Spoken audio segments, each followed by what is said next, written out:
अस्सलाम वालेकुम जी, हाफिज़ मोहम्मद इमरान आपको एक मरतबा फिर खुशामदीद कहता है। बात हम कर रहे हैं वर्ल्ड कप के मुकाबलों के हवाले से, लेकिन काफ़ी साथ ही साथ चीज़ें जो पाकिस्तान क्रिकेट टीम के हवाले से या पाकिस्तान क्रिकेट बोर्ड के हवाले से वो भी ज़ेर बहस ज़रूर रहती हैं। मीट एंड ग्रीट एक बड़ा ख़बरों में है, उस पर हम पहले वाले सेशन में बात नहीं कर पाए, लेकिन आज पाकिस्तान और USA का मैच भी है, उस पर भी ज़रूर गुफ्तगू रहेगी। ये सारी चीज़ें जुड़ी हुई हैं, इन पर बात ज़रूर करनी है। तो आपको ज़ोर का जोड़ में खुशामदीद कहते हैं और हमारे साथ इस वक्त मौजूद हैं राबिया शाहिद। राबिया, आप भी यहाँ पर मौजूद हैं और यकीनन आप भी मैच को एंजॉय करेंगे। आज पाकिस्तान और USA का मैच है और इसके साथ साथ मोहम्मद वसीम साहब हमारे साथ मौजूद हैं, पाकिस्तान क्रिकेट बोर्ड के साबिक चीफ सेलेक्टर। अस्सलाम वालेकुम वसीम साहब, बहुत बहुत शुक्रिया आपका। और ऑलराउंडर जनाब सुहेल तनवीर साहब भी हमारे साथ मौजूद हैं, जिन्हें गुज़िश्ता चंद रोज़ में कैरेबियन स्पेशलिस्ट का खिताब दे दिया है मोहम्मद वसीम साहब ने। अस्सलाम वालेकुम सुहेल तनवीर साहब। वालेकुम अस्सलाम इमरान, बहुत बहुत शुक्रिया आपका। एक आपसे गुफ्तगू दोपहर में रह गई थी, वो भी करनी है। और अभी वसीम साहब, ये जो मीट एंड ग्रीट है, ये जिसकी ख़बरें चल रही हैं अब पाकिस्तान में, आपको लगता है कि ये भी कुछ मिसमैनेज है, इसको कुछ बेहतर तरीके से डील किया जाना चाहिए, या फिर ये गैर ज़रूरी चीज़ें हैं जबकि आप वर्ल्ड कप जैसे इवेंट पर मौजूद हों? देखिए, कोई भी ऐसी चीज़ जिसका नेगेटिव इम्पैक्ट आपकी परफॉर्मेंस के ऊपर या आपकी जो प्रिपरेशंस हैं वो किसी भी इवेंट के लिए या किसी मैच के लिए, अगर उसका इम्पैक्ट नेगेटिव आ सकता है तो फिर आप वो रिस्क नहीं लेते हैं, क्योंकि टाइमिंग इम्पॉर्टेंट है हर चीज़ की। तो अब अगर इस चीज़ का कोई नेगेटिव अगर इम्पैक्ट आता है तो ऑब्वियसली उंगली उठेगी इसके ऊपर जी कि ये किसने प्लान किया, क्यों प्लान किया, क्या इतना ही कि मतलब वो देखते हैं। तो I think it's sort of a commercial thing also, it's not only meet and greet. I think इसमें शायद कमर्शियल एक्टिविटी है ये। तो क्या ज़रूरी था कि वर्ल्ड कप से पहले ऐसे क्या ज़रूरी था? हाँ, अब देखें ना, इसमें एक चीज़ होती है कि ऑब्वियसली हम भी टीमों के साथ रहे हैं। सुहेल तो मेरे 1200 टीमों से सुहेल भी खेले हुए हैं, 1200 टीमों से इतनी लीग क्रिकेट खेले हैं कि हर टीम के पास ये ऑप्शंस आते हैं। लेकिन end of the day what matters के प्लेयर्स कंफर्टेबल कहाँ पे हैं, कि क्या वो जाना चाहते हैं किसी एक्टिविटी में, किसी खाने पे, या वो प्रैक्टिस से आके अपना टाइम, रिलैक्सिंग टाइम गुजारना चाहते हैं, नेक्स्ट डे पे फोकस करना चाहते हैं। तो इट्स वेरी इंपॉर्टेंट कि प्लेयर्स की जो कंफर्ट है उसका ख्याल रखा जाए। ये नहीं कि किसी मैनेजमेंट में किसी बंदे को जी उसका कोई जानने वाला आ गया है, या आई एम नॉट सेइंग कि दैट इज़ द केस, लेकिन अगर ऐसा होता है कई दफ़ा हमने देखा है कि किसी एक बड़े ओहदे वाला है, उसके कोई जानने वाले हैं, वो खाना देना चाहते तो आप ज़बरदस्ती लेके जाते हैं पूरी टीम को वहाँ पे। तो ये कल्चर से हटना होगा हमें कि जो टीम की रिक्वायरमेंट है, जो जिस चीज़ का पॉजिटिव इम्पैक्ट आ सकता है वो आप करें। लेकिन इसमें अगर, क्योंकि अब होता क्या है इसके अंदर हमारे कल्चर में कि जहाँ पे देखें टीम डिनर है और लड़कों को ऑप्शन दिया गया जी कि कौन कौन जाना चाहता है इसमें, 4 सीनियर आपके यहाँ कर देंगे तो नीचे वालों के पास ऑप्शन तो कोई नहीं बचा। वो ऑप्शन लेके फंसने वाली बात है। हाँ जी, देखा है ना, ये तो बड़ा स्टार हो गया कि हम जा रहे हैं, ये नहीं जा रहे, तो बात वो दूसरी तरफ चली जाती है। तो you have to find the right balance कि इसकी टाइमिंग क्या है, क्या सारे जाना चाहते हैं, नहीं जाना चाहते हैं। तो आई थिंक जब इतने थोड़े दिन रह जाते हैं तो इस तरह की ऑफिशियल चीज़ें, ऑफिशियली हो गया ना कि इसमें ऑप्शन तो नहीं है ना कि इसमें कौन जाएगा कौन नहीं जाएगा। अगर सारा टीम के लिए आपने ये किया हुआ है तो इसका एक गलत इम्पैक्ट आ सकता है। लेट्स होप कि ना आए, इसका परफॉर्मेंस अच्छी हो। लेकिन आपको जो भी काम करते हैं आपको ये ज़हन में हो कि बाद में अगर आपकी परफॉर्मेंस अच्छी नहीं होती है तो वो चीज़ आपको बैकफायर करेगी। चाहे वो होटल वाला इंसिडेंट है, चाहे वो आपकी ये मीट एंड ग्रीट वाला है, यू नो बहुत सी चीज़ें इसमें फिर इस पे उंगलियां उठेंगी, भाई देखा ये इन्होंने वर्ल्ड कप से पहले किया था, इस वजह से हमारी परफॉर्मेंस का मयार जो है वो ख़राब हुआ। हमें ज्वाइन किया है जी इस वक्त वर्ल्ड कप के एम्बेसडर हैं, पाकिस्तान के साबिक कप्तान हैं, साबिक चीफ सेलेक्टर जनाब शाहिद खान आफरीदी साहब। अस्सलाम वालेकुम शाहिद भाई।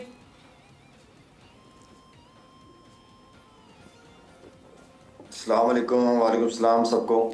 बहुत बहुत शुक्रिया, बहुत बहुत शुक्रिया। अभी शाहिद साहब ये बात कर रहे हैं एक मीट एंड ग्रीट को हुआ पाकिस्तान टीम का। वसीम साहब का ये मानना है कि इस किस्म की चीज़ें ये तयन करना पड़ता है, ये फ़ैसला करना पड़ता है कि क्या इन वर्ल्ड कप के मैचेस से पहले आपको इस किस्म की एक्टिविटीज़ का हिस्सा बनना चाहिए या नहीं बनना चाहिए। आप समझते हैं कि वाकई कारकर्दगी इससे मुतासर हो सकती है, तवज्जो तकसीम हो सकती है, कुछ गुरेज करना चाहिए, बचना चाहिए?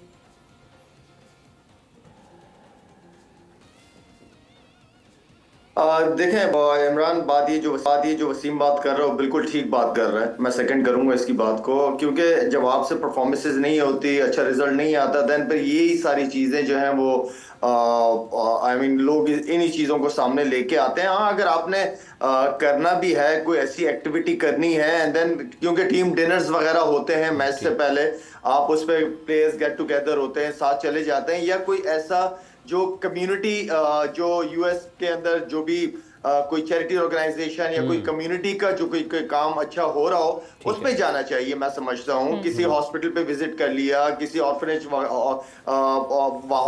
हाउस चले गए आप वहां पे, तो आई मीन कि इस तरह की ये एक तो पाकिस्तान की रेपुटेशन पे बड़ा अच्छा पॉजिटिव इमेज बनता है इससे।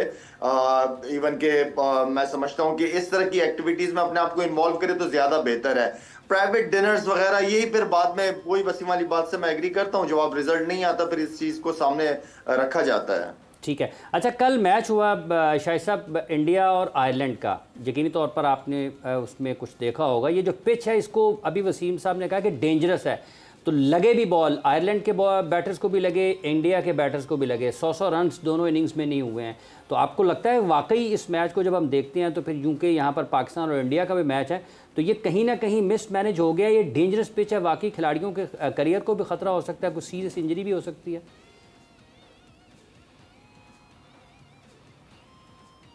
देखिए, आईसीसी बहुत बड़ा इवेंट है जी, बहुत बड़ा इवेंट है, और मेरे ख्याल में इसमें कोई भी ऐसी चीज जो है जो जिससे प्लेयर्स कंफर्टेबल, जैसे उस दिन जो आयरलैंड के प्लेयर कह रहे थे कि हमने ग्राउंड देखा नहीं था, प्रैक्टिस सेशन नहीं मिला, हमने मैच डे पे ही ग्राउंड देखा, तो ये सारी चीजें फिर अच्छा नहीं लगता, मजा नहीं आता, एक मैसेज अच्छा नहीं जाता।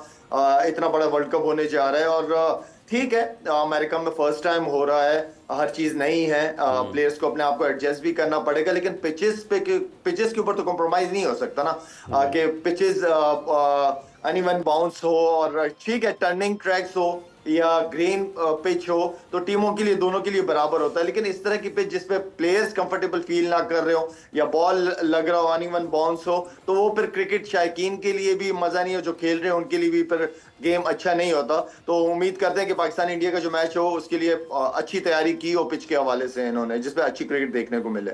ठीक है। सुहेल, तनवीर साहब, आपकी क्या राय है इन दोनों चीज़ों पर, जिस पर शाहिद आफरीदी साहब ने भी अपने ख्यालात का इजहार किया, फिर वसीम साहब भी शुरू में गुफ्तगू कर रहे थे। एक तो पिच बड़ी डेंजरस है, दोपहर में आपसे बात नहीं हो पाई थी, एक पिच के हवाले से, और ये जो एक्टिविटीज़ हैं बिफोर मैच, बिफोर टूर्नामेंट, आपके ख्याल में इसको किस तरीके से बेहतर अंदाज में मैनेज किया जा सकता है? जैसे शाहिद साहब ने कहा कि आप कोई कम्यूनिटी के लिए, पाकिस्तान के इमेज के लिए जो चीज़ें बेहतर हो सकती हैं उसमें तो आप पार्टिसिपेट ज़रूर करें।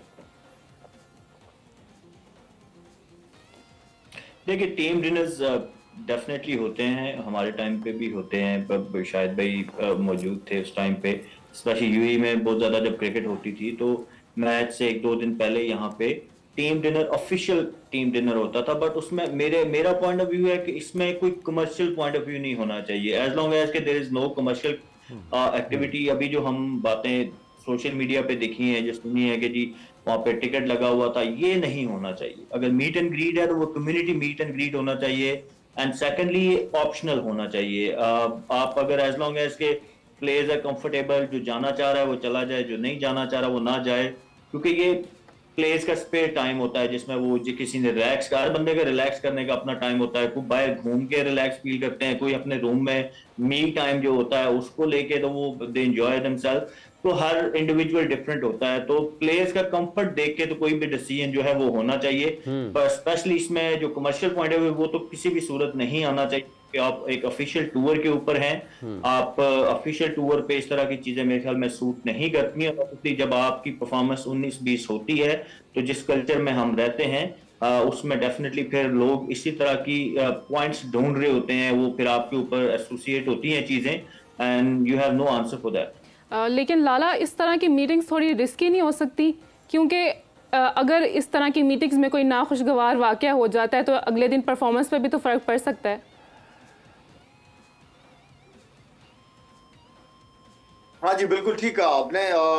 इस तरह की चीजें हो जाती हैं, मेरे ख्याल में देखिए ये जो मैनेजर्स होते हैं इनके, उन्होंने ऑर्गेनाइज किया होता है, कोई पीसीबी की तरफ से नहीं होता। मैनेजर ने ऑर्गेनाइज किया हुआ होता है और प्लेयर्स हामी भरते हैं, तब जाके मैनेजर इस चीज को मैनेज करता है या प्रोग्राम ऑर्गेनाइज करते हैं। तो मेरे ख्याल में इसमें आई थिंक पीसीबी का बहुत इंपॉर्टेंट रोल है कि क्या पीसीबी को पता था इन सारे इवेंट्स का या अचानक हुए। अगर पीसीबी को पता था और कोई इस तरह का इंसिडेंट वहां पे हो जाए तो फिर तो मैं समझता हूँ कि पीसीबी पे इल्जाम आता है सारा। ठीक है, आगे बढ़ते हैं पाकिस्तान और यूएसए के मैच पर। शाहिद साहब, आप कैसे इस मैच को पाकिस्तान के लिए, जब हम अपनी माजी करीब की कारकर्दगी को देखते हुए आगे बढ़ रहे हैं, पाकिस्तान को एक अच्छे फ़र्क से मैच जीतना चाहिए, अपने ऐलान करना चाहिए अच्छी कारकर्दगी के ज़रिए कि एक निस्बतन कमज़ोर टीम के ख़िलाफ़ खेल रहे हैं? देखिए, कमजोर टीम तो मैं इस फॉर्मेट के अंदर किसी भी टीम को अंडर एस्टिमेट तो मैं करता ही नहीं हूं ना, कर सकते हो आप। हिस्ट्री है हमारे सामने, बड़ी छोटी छोटी टीमों ने बड़ी बड़ी टीमों को हराया है, तो ये मैच इंपॉर्टेंट है, ये बड़ा मैच है। और खासतौर पे जब आप पिच इस तरह की खेल रही हो जिसमें वो जो टुच्चे बॉलर, जिसे हमारी ज़बान में, क्रिकेट ज़बान में टुच्चे बॉलर कहते हैं, वो भी बड़े खतरनाक साबित होते हैं। तो आई मीन के आप बिल्कुल भी अमेरिका को, क्योंकि वो अपनी कंडीशन में यहीं पे प्रैक्टिस की हैं, यहीं तैयारियां की हैं, उन्होंने इन कंडीशंस का अच्छी तरह पता है, तो आप बिल्कुल नहीं कह सकते कि पहले तो मैं ये कहूंगा कि पाकिस्तान को मैच जीतना चाहिए। हाँ, कितने मार्जिन से होना चाहिए, क्या होना चाहिए, बात की बात है, लेकिन पाकिस्तान का पहले फोकस मैच जीतना है। पाकिस्तान का पहला फोकस मैच जीतना है। वसीम साहब, आपके ख्याल में इस फोकस के रास्ते में कोई रुकावट हो सकती है, और कैसे हम इतने फोकस रह सकते हैं कि हम, जैसे शाहिद साहब ने कहा कि मैच हमारा जीतना है, उसमें मार्जिन कितना होता है, ये उसके बाद की बात है? देखिए, ऑब्वियसली अगर हम देखते हैं तो हमें मैच जीतना चाहिए, लेकिन हम तो उसको थोड़ा नेक्स्ट लेवल पे लेके जाने की कोशिश कर रहे हैं कि हमें कन्विंसिंगली जीतना चाहिए। लेकिन अगेन, जैसे शाहिद ने कहा, कंडीशंस मैटर करती हैं कि जहाँ पे ट्रिकी कंडीशंस आती हैं दोनों टीमें बराबर हो जाती हैं, क्योंकि उसमें टॉस का फैक्टर आ जाता है, उसमें बॉलिंग लाइनअप्स बराबर हो जाते हैं। कई दफ़ा एक तरफ वो टुच्चे बॉलर्स भी, अगर ये यहाँ जो पिच है न्यूयॉर्क के अंदर, लेट्स से कि यहाँ पे सारे बॉलर बराबर हो गए ना आपके, कि पेसर भी आया उसने आउट किए, बॉलें लग भी रही हैं, स्पिनर आया उसने भी पहली दूसरी बॉल पे आउट कर दिया कि बॉल आके रुका, वो अक्षर पटेल का हमने देखा, तो चीज़ें बराबर हो जाती हैं। लेकिन आई थिंक जो डालस का पिच है वो बेहतर पिच है, वहाँ पर हमने देखा हाई स्कोरिंग मैच पहले भी हुआ है।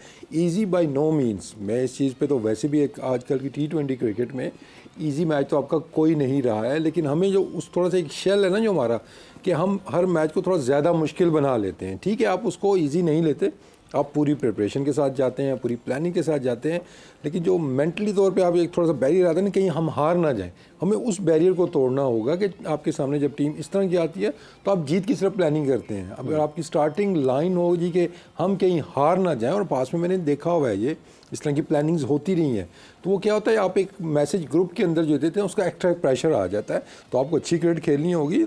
हम इसको डिस्कस इतना क्यों कर रहे हैं, क्योंकि आपको भी पता है, मुझे भी पता है, शाहिद को भी पता है, सोहेल सबको पता है कि यार ये इंपॉर्टेंट मैच है। नॉट ओनली कि हमारा वर्ल्ड कप का मैच है, बल्कि यूएसए की टीम को शायद मैंने कहा कि इंपॉर्टेंट मैच है, इंपॉर्टेंट मैच है उनकी टीम को देखते हुए कि वो अच्छा खेली है पहला मैच, तो हमें बहुत अच्छा खेलना होगा। अगर वो अच्छा खेलें तो हमें बहुत ज़्यादा अच्छा खेलना होगा। तो आई थिंक इंपॉर्टेंट है कि हमारी ओपनिंग अच्छी हो, और दूसरा हमें एक जो थोड़ी सी एक जो ढूंढ रहे ना हम कि बैटिंग में हमारा मैच विनर कौन है, क्योंकि रिसेंटली हमें किसी ने उस तरह मैचेस सिंगल हैंडेडली नहीं जिताए हुए हैं। तो may be this is the time कि आपके एक दो प्लेयर स्टेप अप करें, चाहे वो बाबर है, रिजवान है, या कोई मिडिल ऑर्डर में है, इसी तरह बॉलिंग में है, कोई बड़ी परफॉर्मेंस दे कि एकदम से एक मैच जिताए, ताकि जब इंडिया के मैच में हम जाएँ तो आपकी नज़रें हों भाई कि ये प्लेयर हमारे पास हैं और इसने हमें पिछला मैच जिताया हुआ है। ठीक है, इसी को मज़ीद आगे बढ़ाएंगे वसीम साहब। जो आपने कहा कि एक तो मेंटल बैरियर राबिया जिस तरह से जिक्र किया है वसीम साहब ने, और दूसरा हम अपनी इस टीम में, इस प्लेइंग 11 में एक मैच विनर को ढूंढ रहे हैं बैटिंग के शोबे में। शाहिद भाई से ये ज़रूर जानने की कोशिश करेंगे कि क्या वाकई हम इतने इस्टेब्लिश क्रिकेटर्स की मौजूदगी में भी किसी एक को ढूंढ रहे हैं, और अगर वो नहीं है 4-4, 5-5, 6-6 साल की क्रिकेट खेलने के बाद भी कोई मैच विनर अगर हमें बैटिंग में नज़र नहीं आ रहा, तो ये किस हद तक हमारी जो वर्ल्ड कप की कैंपेन है उसको मुतासर कर सकता है। इस वक्फे के बाद बात करेंगे।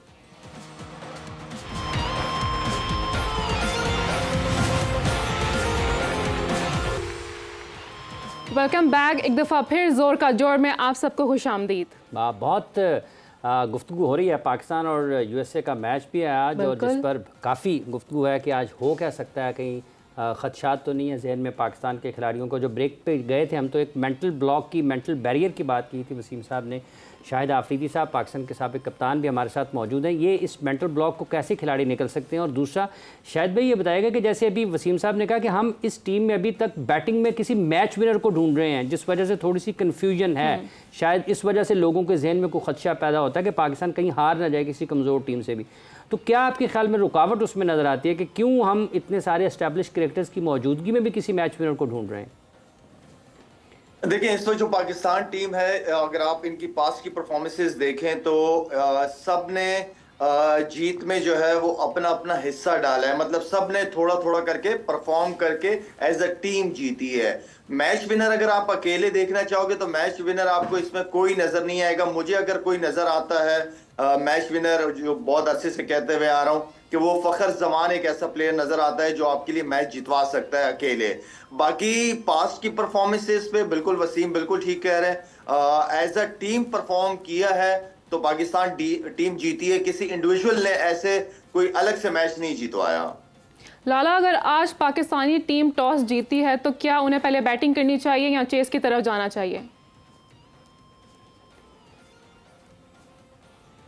खैर, मैं और आप तो यहाँ पे बैठे हुए हैं, ये तो बेहतर वही बता पाएंगे जो मैनेजमेंट है या कप्तान जो डिसीजन लेगा पिच देख के, एंड देन फिर वो डिसीजन लेंगे। जो भी डिसीजन लेना है उन्होंने वो उस टाइम के हिसाब से पिच को देख के डिसीजन लेंगे। वो मेरे ख्याल में इतना हमें अपनी टीम के ऊपर होना चाहिए कि चाहे वो बैटिंग आए पहले या बॉलिंग आए पहले, हमने ये मैच जीतने की कोशिश करनी और जीतना है इंशाल्लाह। मैच जीतने की कोशिश करनी चाहिए। सुहेल तनवीर साहब, जिस तरीके से ये टॉस के हवाले से भी काफ़ी बात होती है कि पहले जाना चाहिए या बाद में जाना चाहिए, लेकिन ये जो मैच विनर हैं, जैसे शाहिद भाई ने जिक्र किया कि कंट्रीब्यूशन नज़र आती है आपको एज टीम, लेकिन सिंगल हैंडेडली कोई मैच नहीं जितवा, अगर हम नहीं जीत पाएँ तो इस चीज़ की कमी नज़र आती है। आपके ख्याल में इसकी क्या वजह है? कि वो कोई पोटेंशियल की कमी है, कोई माहौल वैसा नहीं बन रहा है, या फिर कहीं ना कहीं कुछ खिलाड़ी अपनी पोटेंशियल पर खेल नहीं पा रहे हैं?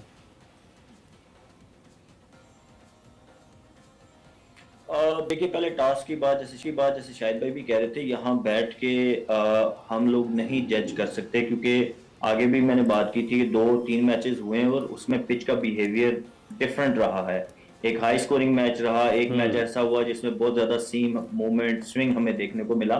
तो ये तो बेहतर जज वो हैं जो वहाँ पे बैठे हैं, जिनको वेदर कंडीशन का पता है। वहाँ पे आइडियली अगर तो एक फ्लैट पिच होता है तो नॉर्मली अगर आपको डाइसी हो सिचुएशन कंडीशन, तो आप उसमें ये करते हैं कि पहले ओपोनेंट को आप टॉस जीत के तो कहते हैं कि भाई टोटल सेट करें, और फिर आपके माइंड में एक टारगेट सामने जब आपके होता है तो you can plan your inning. But obviously end of the day मैं हमेशा स्ट्रॉन्ग बिलीवर ये रहा हूँ कि जो लोग वहाँ बैठे होते हैं वो बेटर जज होते हैं और वो डिसीजन करते हैं। तो यहाँ बैठ के decision making is not easy. दूसरी बात जो आपने की, तो देखें हमारे पास एक्स फैक्टर जो है ना, वो अभी तक उस तरीके से परफॉर्म नहीं कर सके। ये जो आप सिंगल हैंडेड मैच जितवाने वाली बात कर रहे होते हैं ना, तो इसमें मोस्टली आपको हर टीम में एक्स फैक्टर जो प्लेयर होते हैं वो नजर आते हैं, और वही इस तरह की, जैसे मैक्सवेल ने आपको पता 50 ओवर वो वर्ल्ड कप जो हुआ, जो एक मैच ऐसा जितवा दिया कि कोई बिलीव ही नहीं कर पा रहा था। तो ये एक्स फैक्टर प्लेयर जो होते हैं वही कर सकते हैं। अनफॉर्चुनेटली हमारे पास प्लेयर्स तो हैं उस तरह के, इफ्तिखार को आप कह सकते हैं, आप आजम खान को कह सकते हैं। बीच में थोड़ा हमें ये इशू रहा कि वो एक तरफ आप कह सकते हैं कि आपके ओपनर बहुत लंबा खेल जाते थे 13-14 ओवर, तो शायद टाइम नहीं मिल पाता था उनको प्लेयर्स को एडजस्ट होने का। मैंने मिसाल दी थी आसिफ अली की, खुशदिल की। अभी हमारे पास इफ्तिखार हैं और आजम खान उस रूप में मौजूद हैं जिस तरीके का हम कह रहे हैं कि वो एक्स फैक्टर, वो जो आगे 20 बॉलों पे 40 या 20 बॉलों पे 45 करके तो मैच जितवा देते हैं। तो आई होप के आजम की एक अदर कोई अच्छी इनिंग लग जाए, और आज बड़ा अच्छा मौका है। एक कंपैरेटिवली बॉलिंग हल्की आप कह सकते हैं, उस तरीके की एक्सपीरियंस बॉलिंग नहीं है। अगर उनको मौका मिल जाता है और वो एक फॉर्म गेन कर लेते हैं तो ये पाकिस्तान के लिए एक बड़ा प्लस पॉइंट होगा। वो और इफ्तिखार दो ऐसे बंदे हैं जो आपको इस रोल में आके मैचेस जितवा सकते हैं, और उन दोनों का फॉर्म में आना बहुत जरूरी है। इफ्तिखार ने बीच में छोटी छोटी कंट्रीब्यूशन की है, लेकिन अभी तक इस तरीके की इनिंग उन्होंने भी नहीं खेली कि जो हम कहते हैं कि यार 20-30 बॉलों पे आके तो अकेला सिंगल हैंडेड मैच जितवा ले या एक टारगेट बड़ा सेट करने में अपनी वो टीम की मदद कर दे। तो आई होप कि आज वो दिन हो। आजम खान से मुझे बड़ी उम्मीदें हैं। मैं शुरू से हाई रेट कर रहा हूँ जब से उनकी अनाउंसमेंट हुई है इन कंडीशन के लिए। मुझे इंग्लैंड में आई डाउटेड कि वो वहाँ पे परफॉर्म करेंगे, क्योंकि वहां पे बॉल ऊंचा आता है, जहाँ ऊंचा बॉल आता है वहां आजम के लिए इजी नहीं है। यहाँ मैं क्यों कह रहा हूँ, यहाँ पे नॉर्मली फखर के बारे में क्या ख्याल है आपका? टाइम दे जी लाला, फखर भी मैं बिल्कुल उनको मिस फखर के बारे में क्या ख्याल है आपका? फखर ने हमें बीच में आके थोड़ी सी जी लाला, मैं वही कह रहा हूँ, फखर ने भी आके हमें एक स्टेबिलिटी दी है मिडिल ओवर्स में, जो कि हम लैक कर रहे थे। लेकिन फखर का प्रॉब्लम ये आ रहा है लाला कि वो लंबा नहीं लेके जा रहे, मतलब जिस तरीके का रोल वो प्ले कर रहे हैं उसमें फिर लंबा लेके जाना मुश्किल होता है। तो वो रोल अगर ये, मैं इसलिए कह रहा हूँ कि आजम नंबर 6 पे बैटिंग करता है, इफ्तिखार भी नंबर 6, 5, 6, 7 यहाँ पे, और मैच फिनिश यहाँ आके होता है। फखर की बैटिंग आ रही है पावर प्ले में या पावर प्ले के 1-2 ओवर के बाद, और वो 4, 5, 6 ओवर बैटिंग करके आउट हो जाते हैं। तो इसलिए जो फिनिशर वाला रोल है ना, वो हमारे पास आजम और इफ्तिखार ही हैं जो कि फिनिशर वाला रोल प्ले कर सकते हैं। और फिनिश जहाँ मैच होता है ऑब्वियसली वहीं पे जो मैच जितवाता है, तो आप कहते हैं यार इस बंदे ने आके सिंगल हैंडेड हमें मैच जितवा दिया। तो इसलिए मैं एम्फसाइज कर रहा हूँ आजम खान पे और इफ्तिखार पे कि इनका फॉर्म में होना बहुत जरूरी है। आपने सारी जिंदगी लाला यही रोल प्ले किया, आपको पता है कि ऐसी सिचुएशन में आके अगर आपके पास 10 बॉलें भी, आप 10 बॉलों पे 25 करके मैच जितवा देते हैं, तो बंदा कहता है यार वो आके शायद भाई सिंगल हैंडेड मैच जितवा दिया। तो 6, 7वां नंबर ना बड़ा इंपॉर्टेंट होता है। इनका फॉर्म में आना, कॉन्फिडेंस होना, बड़ा इनका कॉन्फिडेंट होना बहुत जरूरी है हमारे लिए।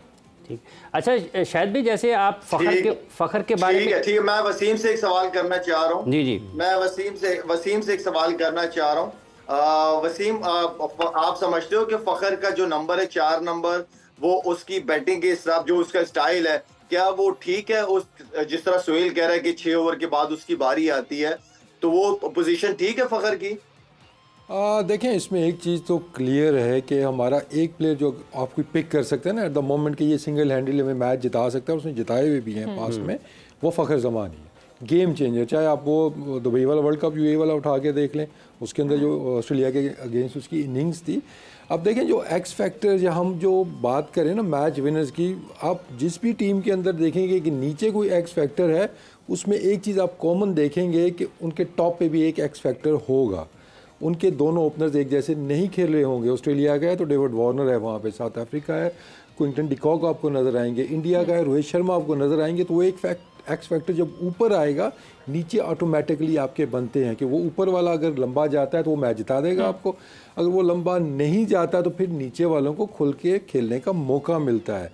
तो ये चीज़ हम फ़खर को मेरे ख्याल में नंबर 4 पे ला के, मेरा नहीं ख्याल है कि इतना अच्छा आइडिया था। नंबर 3 तक फिर कुछ समझ आती थी, हालांकि उसकी जो आइडियल पोजीशन थी वो ओपन ही थी कि आपको राइट लेफ्ट का वो बनता था, एक आपका कॉम्बिनेशन भी बनता था। लेकिन सम रीज़न आपने नंबर 3 पे उनको लेके आए और उसने वहाँ पे डिलीवर किया। अब उसको एक, जो मैं हमेशा कहता हूँ, एक बनी बनाई चीज़ को नहीं छेड़ना चाहिए, बाकी चीज़ें आप उसके अराउंड बनाते हैं। हम क्या करते हैं, कोई नई चीज़ बनाने के लिए हम जो ऑलरेडी एक अच्छी चीज़ बनी हुई हम उसको तोड़ देते हैं। तो आई थिंक इवेंचुअली मुझे लग रहा है कि एंड पे जाके फखर नंबर 3 के ऊपर ही मुझे खेलते हुए नज़र आ गए हैं कि जो सूरत हाल चल रही है। तो आई थिंक इस टाइम अगर कहते हैं जी कि बेस्ट बैट्समैन आपका कौन है एट द मोमेंट टीम के अंदर, जिसकी करंट फॉर्म भी अच्छी है, वो फ़खर ज़मान ही है। आपके बाकी बैट्समैन आपके स्ट्रगल करते हुए नज़र आ रहे हैं। तो आई थिंक हम थोड़ा सा, जब हम प्लानिंग कर रहे होते हैं ना, हम एक डिसीजन करते हैं तो उसके आउटकम हम नहीं सोचते कि यार दूसरे को हिलाने से उसके क्या नुकसानात होंगे। Fakhar we all know is a team man, उसको आप बोलेंगे कि आप नंबर 9 पे भी खेलना है, वो खेल लेगा। लेकिन ये डिसीजन आप कर रहे हैं, तो आप जब एक तरीके से बात करेंगे ना, तो वो आपको फिर दिल की बात बताएगा कि नहीं जी मैं 3 नंबर पे या ओपन पे यहाँ पे कंफर्टेबल हूँ ना, तो कोई भी नहीं करेगा। तो आई थिंक जब ये कम्युनिकेशन जब एक तरफ से नहीं होती कि आपने इस नंबर पे खेलना है, क्या ख्याल है आपका, तो अब इसी वो कहेगा जी ठीक है जी टीम के लिए मैं खेलूँगा। लेकिन आप एक डिफरेंट लेवल पर जब बात करते हैं तो वो खुल के जब बात होती है, देन आपको लगता है कि यार ठीक है, he is convinced. But I think for the sake of the team, Fakhar अगर नंबर 3 के ऊपर आते हैं, क्योंकि आपने बहुत कुछ करके देख लिया, ओपन छेड़ ली, नंबर 3 छेड़ लिया, आपको रिजल्ट्स उसके नहीं मिले, आपके जो प्रॉब्लम थे वो उधर के उधर ही है। और फ़खर नो डाउट हमारा एक बैट्समैन, अगर मुझे भी आंखें बंद करके पिक करना होना चाहिए कि इनमें से कौन आपको अकेला मैच जिता सकता है, प्रेशर मैच, हमेशा फ़खर का रिकॉर्ड आप उठा के देखें, कोई बड़ा मैच वर्ल्ड कप का होगा, प्रेशर मैच होगा, ही विल स्टैंड आउट, वो आके आपको मैच बदल के देगा। तो आई थिंक फ़खर के अराउंड चीज़ें चलनी चाहिए, फ़खर को नहीं छेड़ना चाहिए, फ़खर के इर्द गिर्द चलने चाहिए। शायद भाई आपका क्या ख्याल है, जैसे जो अभी आपने फ़खर के बैटिंग ऑर्डर के हवाले से बात की है, वसीम साहब का ये मानना है कि उसको ऊपर नंबर 3 पर खेले तो ज़्यादा बेहतर है। आपके ख्याल में वो पाकिस्तान के लिए किस नंबर पर ज़्यादा बेहतर तरीके से फ़ायदेमंद हो सकता है? फखर या तो ओपनर या नंबर 3, उसको सर्कल में जितना यूटिलाइज किया जाए ज्यादा बेहतर है। अगर नहीं समझ आता तो फिर उसके बाद उसका नंबर फिर 6 नंबर ही बनता है कि जहां पे आपके पास लाइसेंस हो कि आपने हर बॉल जाके मारनी है। लेकिन क्योंकि मसला था ओपनरों का, तो ओपन में फिर आपके पास फखर अच्छी चॉइस है। नंबर 3 पे बाबर या रिजवान खेल सकते हैं, क्योंकि 3 नंबर पे एक ऐसा प्लेयर चाहिए आपको कि अगर खुदा ना खास्ता जल्दी आप गैम्बलिंग करते हो ना, आप चांस लेते हो, अगर आपकी जल्दी विकेट गिरती है तो आपके पास एक, मैं पहले भी कह चुका हूं कि बाबर से कंसिस्टेंट परफॉर्मर या पूरा एक प्रॉपर जेन्युइन बैट्समैन जो कि सिचुएशन को रीड करके एंड देन वो गेम को आगे लेके चल सकता है। तो इस तरह के जो प्लेयर होते हैं जो कि गेम को चेंज कर देते हैं शुरू के 6 ओवर में आपके लिए, या जो प्रेशर होता है नए बॉल का वो कम करने के लिए, आपको एक ऐसा, मैं तो कहूंगा कि पागल टाइप का बैट्समैन आपको ऊपर चाहिए होता है। ठीक है, एक वक्फा ले रहे हैं जो ये बड़ी अच्छी एक कॉम्पोजिशन सी हमारे सामने आई है। जैसे अभी वसीम साहब ने ये कहा है कि पाकिस्तान की टीम जो है इसको अगर अपने मैचेस को ज़्यादा बेहतर अंदाज में बैटिंग में से आपको मैच विनर्स निकालना है तो फ़खर का नंबर 3 होना चाहिए। और शाहिद साहब ने जैसे जिक्र किया है कि या नंबर 3 या नंबर 6, ये एक और पहलू है कि अगर आप नंबर 6 पर उसको लेंगे तो फिर उसके पास मारधाड़ का और जारहाना अंदाज से खेलने का भरपूर तरीके से उसके पास होगा। और ये भी एक चीज़ फौरी तौर पर आपके दिमाग के ऊपर अटैक करती है कि वाकई अभी नीचे नंबर 6 पर फ़खर भी बैठा हुआ है। तो ये वो चीज़ें हैं जिनके ऊपर हम गुफ्तगू कर सकते हैं और इससे पाकिस्तान की क्रिकेट के लिए कुछ बेहतरी निकल सकती है। यहाँ पर एक वक्फ़ा ले रहे हैं, वक्फ़े के बाद आएंगे और फिर अपने मेहमानों से गुफ्तगू के सिलसिले को आगे बढ़ाएंगे।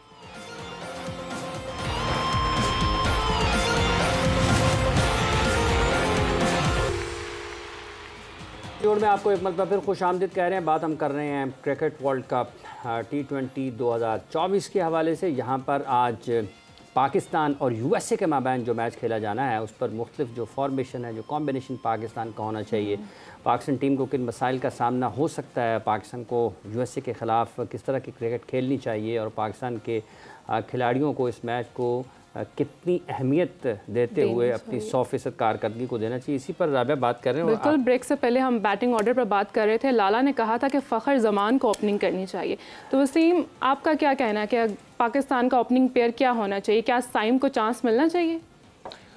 देखें, एक तो इसमें अब एकदम से मुझे नहीं लगता कोई इतनी बड़ी चेंजेस वो करेंगे। दूसरा देखें, आप डिस्कस कर रहे हैं, आप कर रही हैं, मैं कर रहा हूँ, बल्कि सोशल मीडिया पे डिस्कशन यही जारी, ओपन कौन करे, प्लेइंग 11 क्या होनी चाहिए। तो दैट शोज़ कि अनफॉर्चुनेटली जो चीज़ें हैं हमारी 2-4 महीने 6 महीने पहले सॉर्ट आउट हो जानी चाहिए बड़े इवेंट से पहले, वो नहीं हो पाई हैं। एक कम्बिनेशन चल रहा होता है ना, तो आपको भी पता है कौन सी प्लेइंग 11 खेलनी है कि एक स्पिनर एक्स्ट्रा आएगा या एक फास्ट बॉलर एक्स्ट्रा आएगा, बस एक आध चेंज पे डिबेट हो रही होती है। अभी तो अनफॉर्चुनेटली पूरे कंपोजिशन के ऊपर हो रही है जी कि किसने ओपन करनी है, बैटिंग ऑर्डर कैसा होगा हमारा, कौन खेलेगा कौन नहीं खेलेगा। तो आई थिंक ओपन जैसे लास्ट मैच में जो एक इंडिया दिया गया था, एक वो कि एक इंडिकेशन जो हुई थी कि बाबर रिजवान वापस आते हुए नज़र आ रही हैं ओपनिंग स्लॉट के ऊपर। लेकिन अगर आई थिंक अगर साइम खेलते हैं तो ऑब्वियसली इनमें से एक किसी को फिर तो अपनी जगह छोड़नी होगी, क्योंकि साइम अभी नीचे खेलते हुए मुझे उस तरह नज़र नहीं आते हैं। उसमें एक चीज़ ये है कि अगर आपने देखा वो ना बेस्ट इस्तेमाल की अगर हम बात करते हैं जी कि फ़खर का बेस्ट यूजेज कहाँ पे है, तो वो तो डेफिनेटली नंबर पहले 3 के अंदर है, चाहे वो ओपन करे या फिर वो नंबर 3 पे आए। उसमें जो चेंज मतलब बाबर अगर 3 पे खेल सकते हैं तो शायद फिर नंबर 4 पे भी खेल सकते हैं, कंसिडरिंग कि पिच कैसी है, सिचुएशन कैसी है।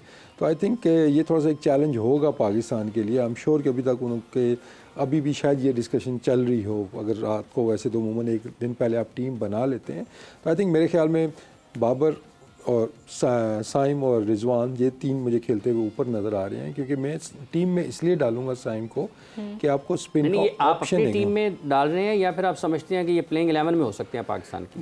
देखें, प्लेइंग 11 जो मुझे लग रहा है वो खिलाएंगे, उसमें मुझे साइम नहीं नज़र आ रहे हैं, मुझे नहीं लगता उनके ऊपर जाएंगे। लेकिन मेरी अगर मैं पूरी टीम की थोड़ी सी बात करता हूँ कि साइम आपको एक एक्स्ट्रा बॉलिंग ऑप्शन देते हैं, क्योंकि मैं चाहूँगा कि हमारी थोड़ी सी प्रोग्रेसिव थिंकिंग हो। सिर्फ हम इस मैच का ना सोचें, हम इंडिया के मैच का सोचें कि मैं नहीं चाहता कि इस मैच में आप एक टीम खिलाएं और अगले मैच में आपको 2 चेंजेस करनी पड़े बिकॉज ऑफ द कंडीशंस। और ये ठीक है, इंपॉर्टेंट मैच है, लेकिन इतना बड़ा मैच नहीं है कि आप इसमें एक आध चीज़ अगले मैच की सोच के ना करें, चाहे वो बैटिंग ऑर्डर है, चाहे वो आपकी टीम का कंपोजिशन है। तो मेरे ख्याल में 4 फास्ट बॉलर्स हमारे खेलने चाहिए हर हाल में इस मैच में, क्योंकि अगले मैच में तो वो खेलेंगे ही खेलेंगे, क्योंकि नहीं खेलते इंडिया के अगेंस्ट उस सरफेस के ऊपर 4 फास्ट बॉलर, तो आप अपने 20-30% चांसेस जीत के वैसे ही आप नीचे ले आते हैं। तो अगर आपने वहाँ 4 फास्ट बॉलर खिलानी है, आपको 100% आज के मैच में भी 4 फास्ट बॉलर्स और एक स्पिनर के साथ जाना चाहिए। फिर साइम की एंट्री हो जाती है कि आपका छठा ऑप्शन बन जाता है, इफ्तिखार भी आपके पास मौजूद है। तो टीम का जो प्लान देख रहा हूँ वो इस तरह होना चाहिए। बट जो मुझे लग रहा है कंडीशंस को देखते हुए, जो हम माइंडसेट की बात कर रहे थे ना कि अमेरिका हम इनसे ना हार जाएँ, तो शायद ये 3 फास्ट बॉलरों पे जाएंगे और अगले मैच के अंदर फिर आपको चेंजेस नज़र आएंगी टीम के लिए, जो कि एक अच्छा साइन नहीं होगा मेरे ख्याल में। अच्छा साइन नहीं है। एक आपको ये जहन में सोच में पुख्तगी के लिए किस चीज़ों की ज़रूरत होती है? क्या आपको फिज़िकली उतना ही ज़्यादा फिट होना पड़ता है? फिर क्या आपको मेंटली उतना ही स्मार्ट होना पड़ता है? ये फ़िज़िकल फिटनेस इसमें कितना अहम किरदार अदा करती है? और ये जो तसलसल है फैसलों में नाकामियों के साथ, या फिर जो आपने प्रोग्रेसिव सोच की बात की है, उसमें फ़िज़िकल फिटनेस कितना अहम किरदार अदा करती है, इस पर भी बात करेंगे। डॉक्टर अहमद अहमद साहब ने हमें ज्वाइन किया। डॉक्टर साहब अस्सलाम वालेकुम। जी डॉक्टर साहब, thank you very much. Doctor साहब, ये जो एक सुहेल तनवीर और मोहम्मद वसीम साहब हमारे साथ मौजूद हैं, ये जो सोच में पुख्तगी है, ये फ़िज़िकल फिटनेस पे ये कितना अहम किरदार अदा करती है? और दूसरा, ये जो आप बिग मैच में जाते हैं, बड़े मैचेस में, वहाँ पर अगर आप दबाव का शिकार होते हैं, तो ये भी कहीं ना कहीं जुड़ता है आपकी फ़िज़िकल फिटनेस के साथ? बिल्कुल जी, देखें फिजिकल फिटनेस का जो सबसे एक पार्ट एंड पार्सल है उसके साथ वो मेंटल स्ट्रेंथ है आपकी, और मेंटल फिटनेस है। और बहुत सारे प्लेयर्स जो हैं, जो ख़ासतौर पे बड़े मैचेस का जो आप प्रेशर कह रहे हैं, वो ख़ासतौर पे यंगस्टर्स जो होते हैं वो लेने से कई बार घबराते भी हैं, और कई बार उनको पता भी नहीं होता कि प्रेशर लेने का तरीका क्या है। अब तो इस वक्त साइंटिफिकली इतनी ज़्यादा स्ट्रैटेजीज इन्वॉल्व हो चुकी हैं मेंटल स्ट्रेंथ की। आप ये बाकी स्पोर्ट्स में भी देख सकते हैं, आप टेनिस में देख सकते हैं, रॉजर फेडरर की एक बहुत अच्छी एग्जांपल है। उसके बाद आप क्रिकेटर्स में अगर देखें तो कुछ ऐसे प्लेयर्स हैं जिस तरह इंग्लैंड के जेमी एंडरसन हैं, 42 इयर्स के हैं, फास्ट बॉलर हैं, और अभी तक वो टेस्ट क्रिकेट में तकरीबन 8 से 10 ओवर करते हैं। तो ये सारी मेंटल स्ट्रेंथ है जिसकी वजह से इन लोगों ने अपनी एज को डिफाई किया है, जिस वजह से इन लोगों ने अभी तक इतना अच्छा परफॉर्म किया है, क्योंकि they go hand in hand with the physical fitness. तो मेरा अपना ख्याल ये है कि अगर तो हमारे पास पाकिस्तान क्रिकेट में मेंटल स्ट्रेंथ पे कुछ एक्सपर्टीज अवेलेबल है, तो डेफिनेटली उनको प्रिपेयर करती होगी, क्योंकि प्रेपरेशन बहुत इंपॉर्टेंट है किसी भी बड़ी गेम से पहले। क्योंकि अगर आप पहले से ही आपका if your heads are down, तो आप बड़ा मुश्किल हो जाएगा कि आप जाके परफॉर्म कर सकेंगे। तो आपका मूड एलिवेटेड होना चाहिए। बहुत सारी स्ट्रैटेजीज अवेलेबल हैं आजकल, जिसमें इस तरह की चीज़ें करके प्लेयर्स को मोटिवेट किया जाता है, इंस्पायर किया जाता है, ताकि वो जाके फिजिकली और मेंटली दोनों तरीके से परफॉर्म कर सकें। ठीक है। सुहेल साहब, इस हवाले से आपकी क्या राय है? जब आप मेंटल स्ट्रेंथ की बात करते हैं, सब ने कहा कि आपकी तैयारियां बहुत ज़रूरी हैं इस हवाले से, तो आपको लगता है कि पाकिस्तान क्रिकेट में ये रुझान है, और अगर मेंटल हेल्थ के लिए किसी को साथ रखते हैं तो वो मुख्तलिफ़ पहलुओं पर उसके मुख्तलिफ़ हवालों से गुफ्तगू होती है, लेकिन ये एक अलग बहस है कि क्या बाद में डॉक्टर साहब खुद नारे लगाना शुरू हो जाते हैं, या मोटिवेट करने में और मेंटल हेल्थ को या मेंटल स्ट्रेंथनिंग, ये इसमें फ़र्क कितना आपके ख्याल में है?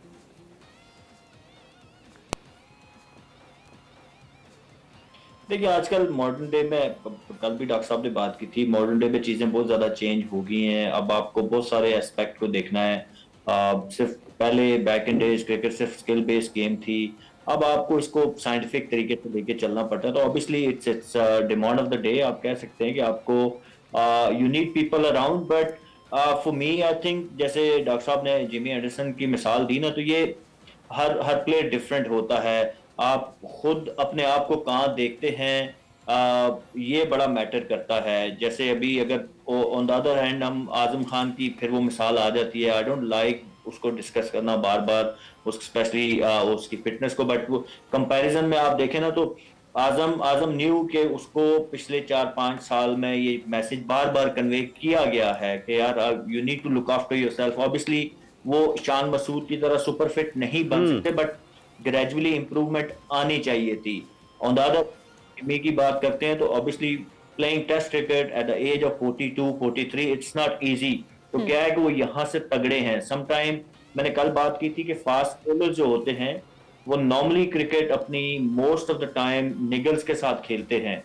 तो आप मेंटली, मैं शुएब भाई को मैंने क्रिकेट खेलते हुए देखा, नी के पेन में उनको मैंने जिस तरीके से परफॉर्म करते हुए देखा, वो लिटरली एक टांग के ऊपर भाग के बॉलिंग कर रहे होते थे, बट वो जितने मेंटली स्ट्रांग थे, उनकी मेंटल स्ट्रेंथ का जो लेवल था, आई थिंक उसकी वजह से उन्होंने 3-4 साल क्रिकेट 2007 से लेके 11 तक जो खेली, तो सिर्फ अपने मेंटल टफनेस की वजह से खेली। तो हर इंडिविजुअल डिफरेंट होता है, इसीलिए आप देखते हो कि कुछ प्लेयर 32-34 साल की उम्र में रिटायर हो जाते हैं and people like Jimmy Anderson they still playing. So very करती हैं चीजें।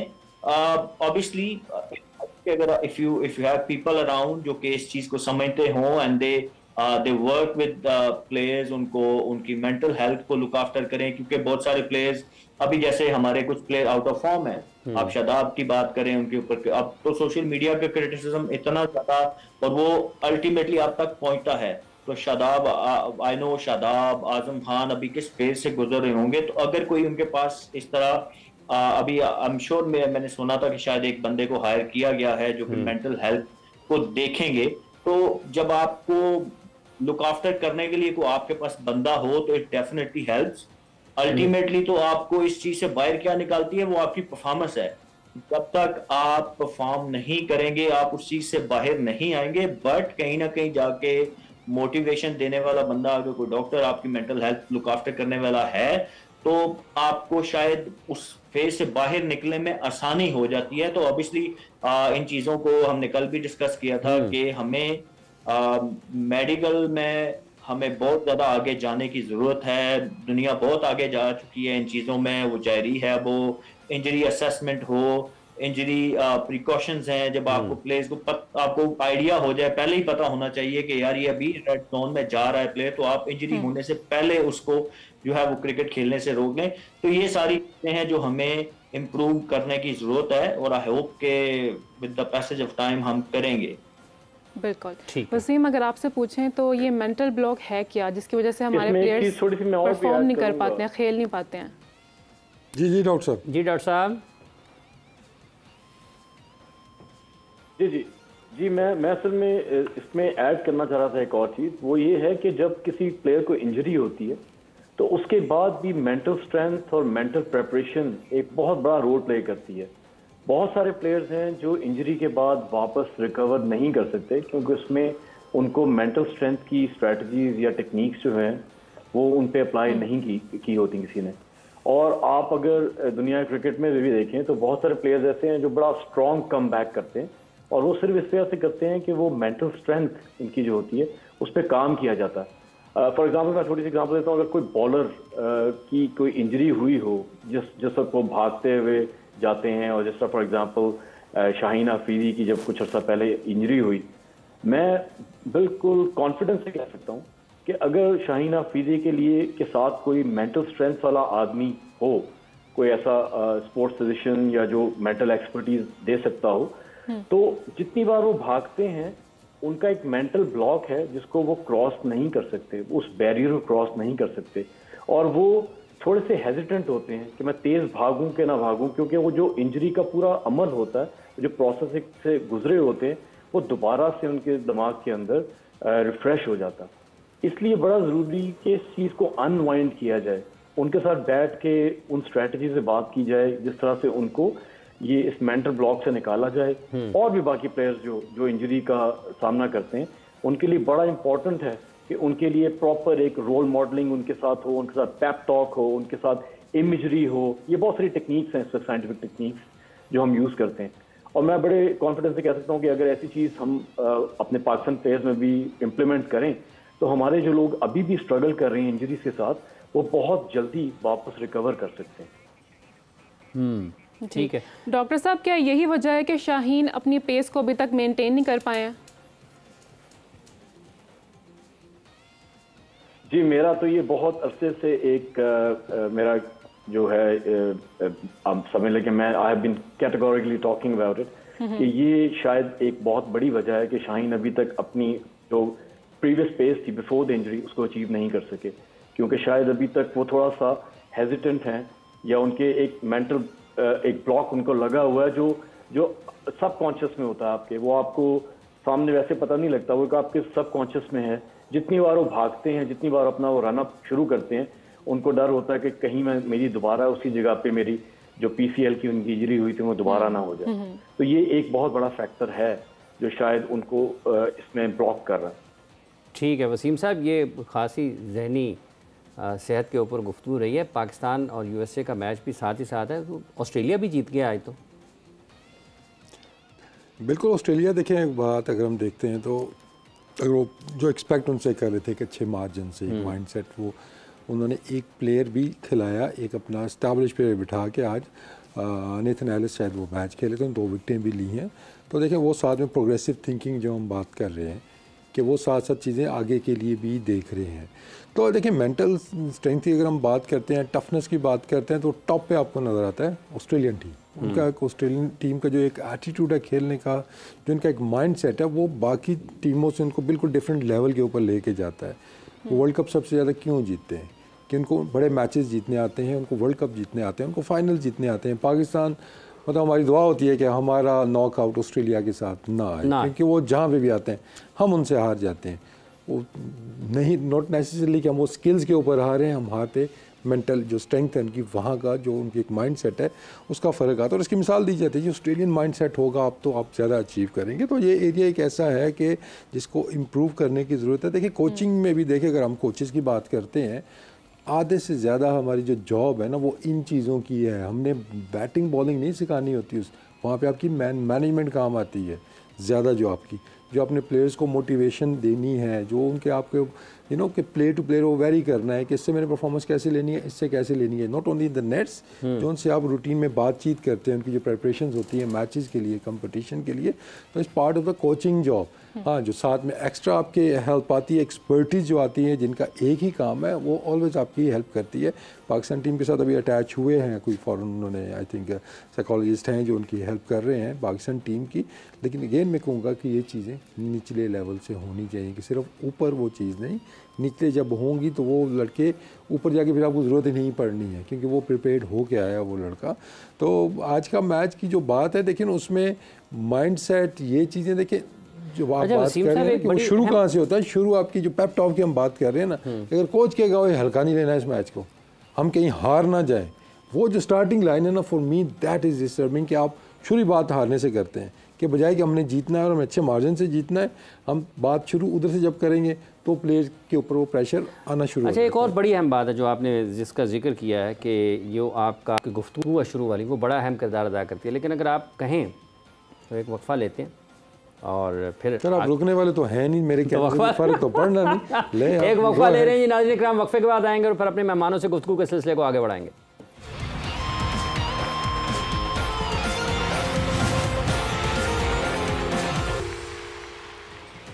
Welcome back. इन जोर का जोड़ अब से कुछ ही देर बाद पाकिस्तान और USA का मैच शुरू होने वाला है।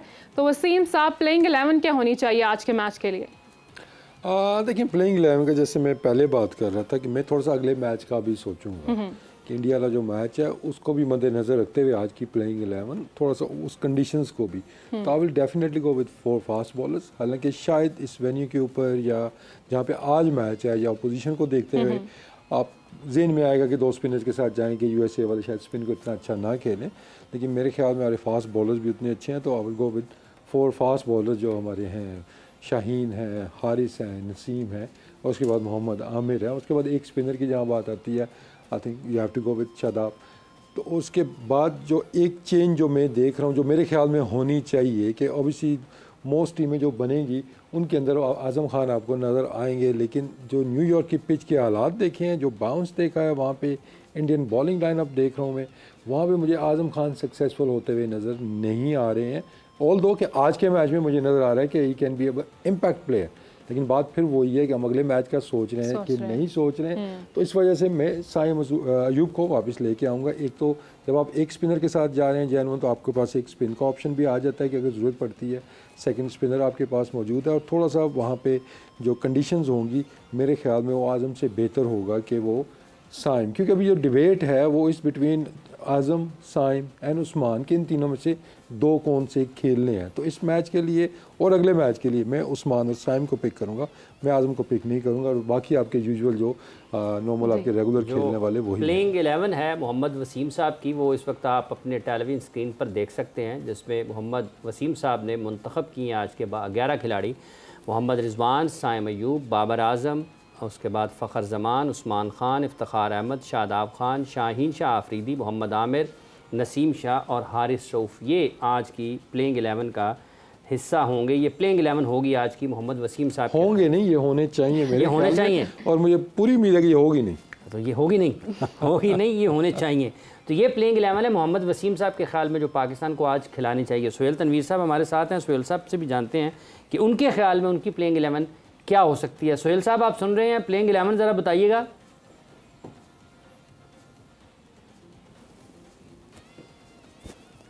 जी मैं बिल्कुल सुन रहा हूँ।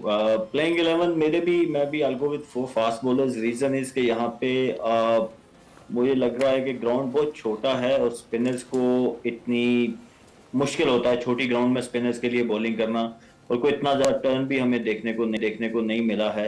एंड देन वही कि नेक्स्ट मैच आपका जहाँ पे है तो यू वुड वांट कि आप अगर वहाँ 4 से जा रहे हैं तो आप जो चौथा सीमर जो भी है आपका वो मैच प्रैक्टिस उसको मिल जाए। तो 4 फास्ट बॉलर्स, मैं बैटिंग में I'll go with Azam and Usman in middle. और वसीम भाई जो बात कर रहे थे, आई एग्रीड कि वो जो लॉजिक दे रहे हैं, बट प्रॉब्लम इज कि अगर साइम ओपन नहीं करते तो फिर वो नीचे उनका फायदा नहीं। और फिर एक मैच के लिए या 2 मैच के लिए मैं नहीं कहूँगा कि वो आप ओपनिंग अपना जो आपका बाबर और रिजवान मेरे ख्याल में जो हम समझ रहे हैं कि वही होंगे, तो बहुत ज़्यादा आपको शिफ्टिंग करनी पड़ेगी, बैटिंग ऑर्डर ऊपर नीचे होगा। तो I would go with Azam, considering कि हमने आगे जहाँ पे मैचेस खेलने हैं वहाँ पे वो बहुत ज़्यादा यूजफुल हो सकते हैं। यस आई एग्री, कल वाला जो नेक्स्ट हमारा मैच होगा इंडिया के साथ, वहाँ पे आजम के लिए बहुत मुश्किल होगा उन पिच के, क्योंकि वी ऑल नो कि वो शॉर्ट पिच बॉल पे इतना अच्छा नहीं खेलते, but still I back him. और मैं चाहूँगा कि आपके जो वो प्लेइंग 11 जो आपने माइंड में एक बनाई हुई है सब टीम मैनेजमेंट है, वो उसी को बैक करें और उसके साथ जाएं। और 2-3 मैचेस के बाद आप कंसिडर करते हैं कि आपकी टीम अगर कोई लड़का परफॉर्म नहीं कर रहा 2-3 मैचेस के बाद, तो फिर आप चेंज की तरफ जाते हैं। तो मेरी प्लेइंग 11 ये होगी कि मैं Babar, Rizwan, and then I go with Fakhar, and then Usman Khan आएंगे, आजम है, शादाब है, इफ्तिखार है, एंड देन 4 पेसर्स। 4 पेसर्स कौन कौन से हैं?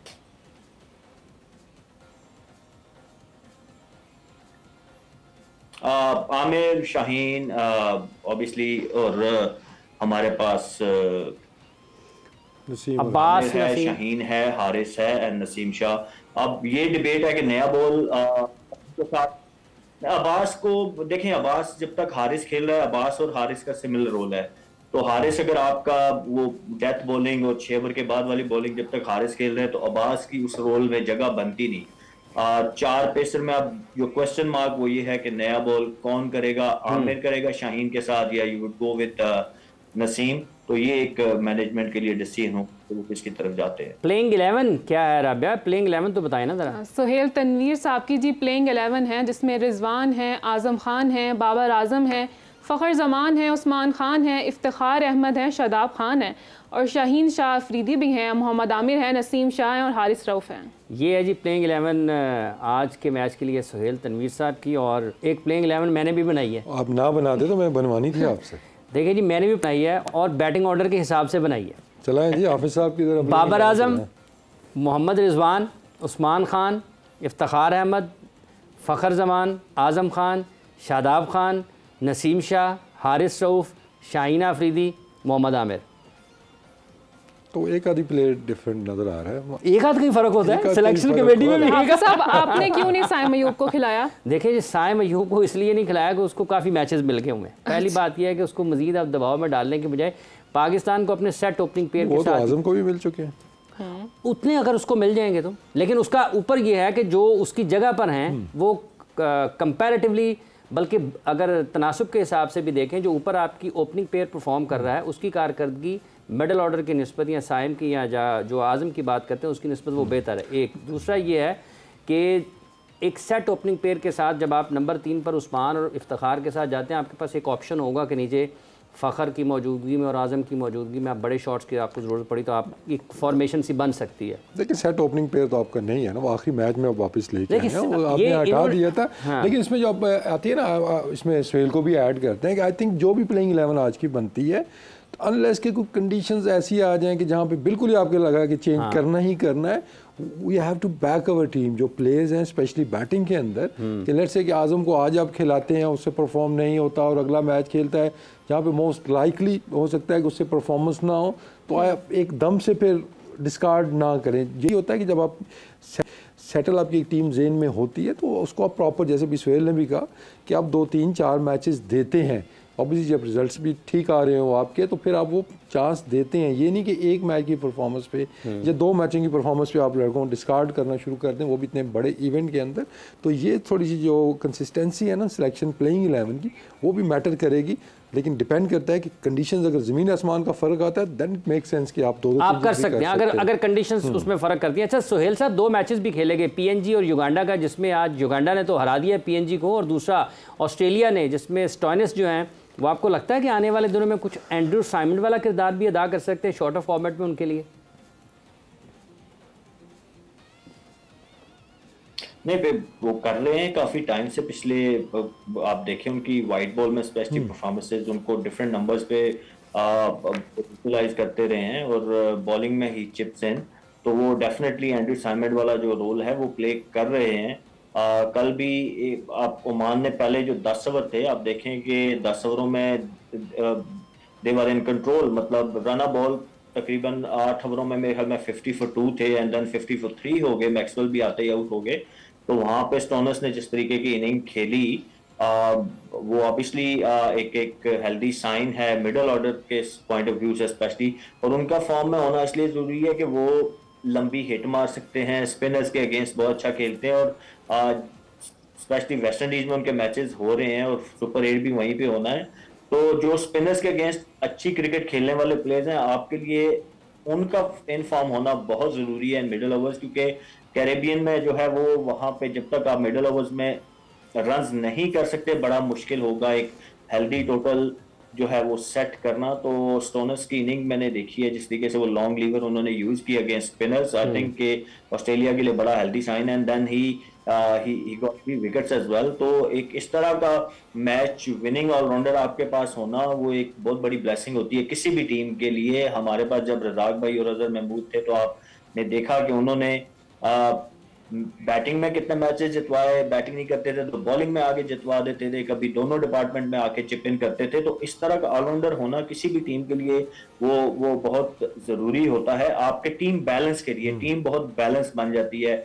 अब जैसे हम जरूरत जब पड़ती है तो हमें 4 पेसर खिलाने हैं तो हम प्रॉपर 4 फास्ट बॉलर्स के साथ हमें जाना पड़ता है, क्योंकि we don't have that luxury जो स्पिन डिपार्टमेंट में तो है, शायद शादाब के होते हुए हमारे पास है। और शादाब आप देखें इसी वजह से टीम में बार बार आते हैं और कोई भी उनको रूल आउट नहीं करता, प्लेइंग 11 से बाहर नहीं निकालता। इवन मैंने भी, हालांकि उनकी फॉर्म देखें किस तरीके की चल रही है, बट जो वो ऑफ करते हैं टेबल पे, वो किसी भी कोच और कैप्टन के लिए बड़ा मुश्किल है कि वो बड़ा मुश्किल है। सुहेल आपका बहुत बहुत शुक्रिया, आपने इस हवाले से अपने कि एक आप बैलेंस बन जाता है जब आपके पास एक ऑलराउंडर हो जो कि दोनों शोबों में खेल के, अगर आप उसको बैटिंग एक बैट्समैन की हैसियत से मुंतखब करना चाहें तो आप उसमें कर लें, अगर आप एक बॉलर की हैसियत से करना चाहें तो उसमें कर लें। और 4 फास्ट बॉलर्स वाली जो बात है, अगर हम करेंगे तो हमें बिल्कुल 4 के 4 अपने स्पेशलिस्ट फास्ट बॉलर्स के पास जाना पड़ेगा, हमारे पास वो सहूलत नहीं है। अच्छा, साथ ही साथ ये पीएनजी और युगांडा का भी मैच हुआ है जनाब मोहम्मद वसीम साहब, वो तो पीएनजी हार गई। सारी प्रेडिक्शंस आपकी मेरी सबकी गलत हुई। मैं तो युगांडा के साथ था।